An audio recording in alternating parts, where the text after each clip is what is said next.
One must ponder the moral bankruptcy that leads to such drastic measures. To leverage faith as a cover for violence is an affront to every standard of decency and respect. This act, should it be as reported, is not just an attack on physical safety, but a blatant assault on spiritual sanctity and international trust. We are talking about Ukraine's latest shameful act. We will tell you all about it, but before that, if you're a fan of non-corporate funded news and analysis, you've landed on the right YouTube channel.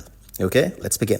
Let's take a moment to reflect on the depth of irresponsibility and audacity it takes to stoop so low. Here we have a situation, according to the Federal Security Service of Russian Federation, FSB, that redefines the concept of recklessness. Explosives artfully concealed within Orthodox religious icons, imagine the sacrilege, were intercepted on their way from Ukraine.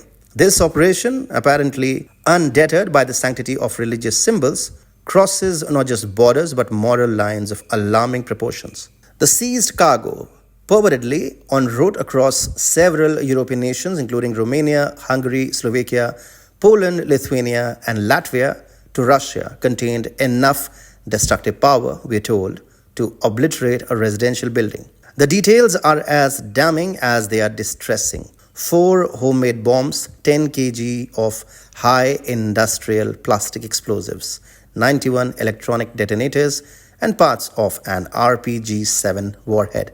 All of which experts reportedly claim are typical of specialized sabotage units. Hexogen, a component more formidable than TNT, alongside industrially produced fuses with delay mechanisms, was part of this dangerous payload, indicating a sophisticated understanding of explosives. And the disguised Orthodox icons, a tactic as cowardly as it is cunning, exploiting religious artifacts to shield nefarious intentions, but thankfully not clever enough to elude Russian intelligence. Wrapping oneself in the cloak of culture and religion to perpetrate violence. Now that's a low we hadn't quite anticipated, even from Ukraine, even in our wildest, most cynical musings.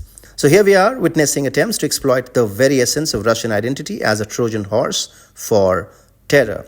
And let's not gloss over the individual caught red-handed, a would-be courier of chaos, boldly admitting his Moscow mission.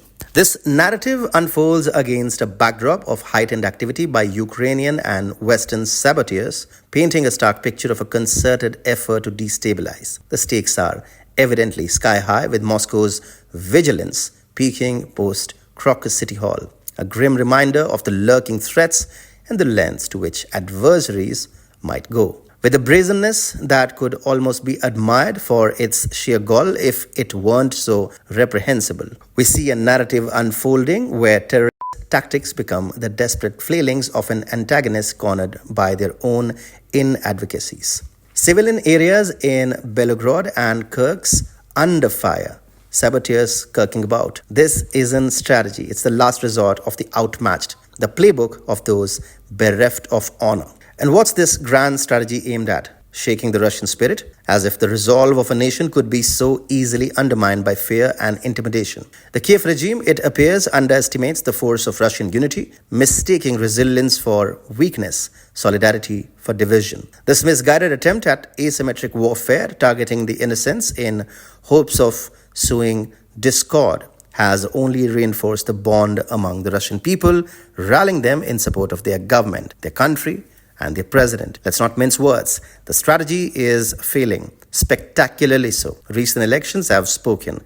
The voice of the Russian populace rings clear and unyielded by terror. The attempts to fracture societal cohesion have backfired, igniting a stronger mobilization in support of protective measures. And what's most shameful is that the United States of America has turned Ukraine's partner in crime by vice of the cardinal guilt of silence. And now there is credible intel that US might have withheld crucial intel from Russia prior to CROCUS tragedy. Watch this report to know more.